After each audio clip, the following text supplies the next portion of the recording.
Hi, this is Keith with How to Build Your Own Home, and I want to talk about quality, time, and cost because I want to drill down on these three core principles. I've mentioned this a lot, and it's kind of an internal thing for me, but I want to make it an internal thing for you so you really understand why those three qualities are important.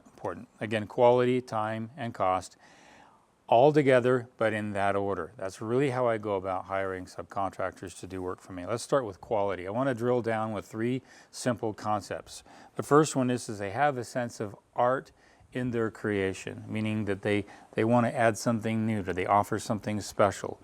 That's quality. If they don't offer it, and it's just I'll frame that up for whatever, they don't offer any kind of alternative or better way of doing things, you got a problem. There's not really quality in there. When a subcontractor is offering you a better idea or a new idea, you want that. That's art in their creation. That's one of the first things I look for.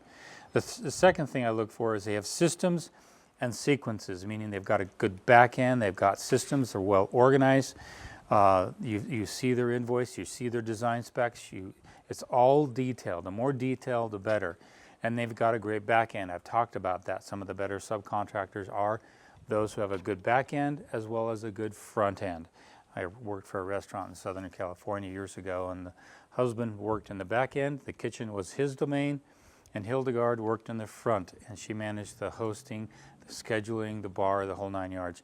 And they didn't step over each other's lines, but they managed the whole system, the whole restaurant very effectively because one ran the back end and one ran the front end. I look for both back end and front end operations and how well they are. That's called systems and sequences. They know what comes next. They're very alert. They're very aware of, okay, I've got to get this done quickly because XYZ is coming in right after me, and if I don't get this done, then I'm going to mess up the whole schedule for everything. They see the sequence of things.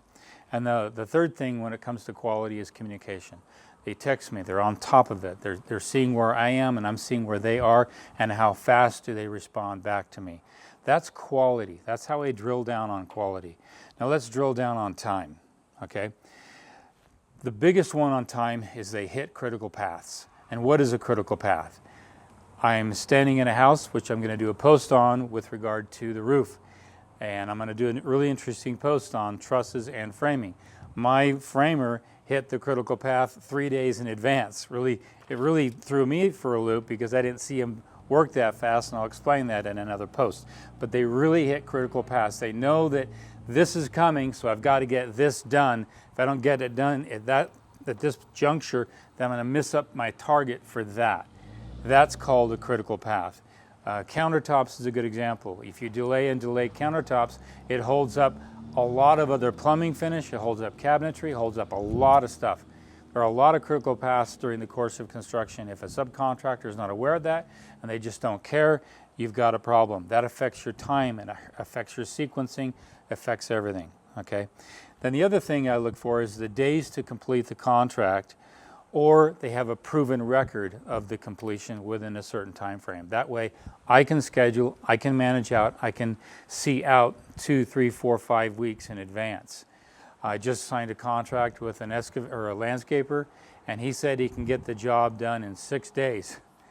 And I said, what's your size of your crew? And he says, I've got a 12-man crew. Okay, you can get it done in 6 days. I've dealt with landscapers who couldn't get it done in a year, and they had a 3-man crew, and they would talk all day long and jibber-jabber and not move forward on things. Time is of the essence. This is why time is so important. And the last one here with regard to time is they understand the time value of money. Meaning that if you take too long to get something done, it's affecting so many things, costs, projections, bank loans, closing dates. It's really messing a lot of things up. And if a subcontractor is really not aware of time, they're not in good business, and you really want to stay away from that. So one of the things you look for is how many days do they indicate on the estimate that it would take to complete the work. Not the start date and the end date, but just roughly how many days. If they don't put that on there, ask for it. That will really give you a good clue as to their efficiency of time. All right. Last one, cost. You would think that cost would be the first. It's the last, but it has to be included in the same order and all together. If you go about looking at cost of everything, you ignore time and you ignore quality, and then you're upset. But the first drilled down concepts of cost are, the first one is does the subcontractor offer a detailed line item invoicing and estimating? Meaning they have the same breakdown when they give you an invoice, and they have you a breakdown when they do the estimating. Sometimes I've seen a lot of subcontractors, they'll give me like an electrical, I've got a guy I used for many years, give me a bid on the rough and the finish, and then when my invoices come, it's really broken down. He'll give me a line item for every plug, every GFI, every 20 amp circuit, etc., etc. But he doesn't do that on the estimate, because he gives me a really good, comfortable ballpark as to where I'm going to be. My final invoicing, it's detailed. It'd be nice if I had it on both ends, but if I want it on one end, I'd want it on the final invoicing. Okay. The next one with regard to cost is change order process, meaning do they have an internal or an external process? For example, if you're making a change and it's a $350 change, what's the process? Is there a process? Is it just a text approval? A lot of subcontractors, 99% of them don't have this in place. But I'm putting that in place with regard to my business. And I send that to my client, they approve it, and then we move forward with regard to that. I'm going to talk a lot more about change orders because I'm actually trying to work with a system for owner builders that's really, really, really simple when it comes to change orders. But how do they deal with the change orders?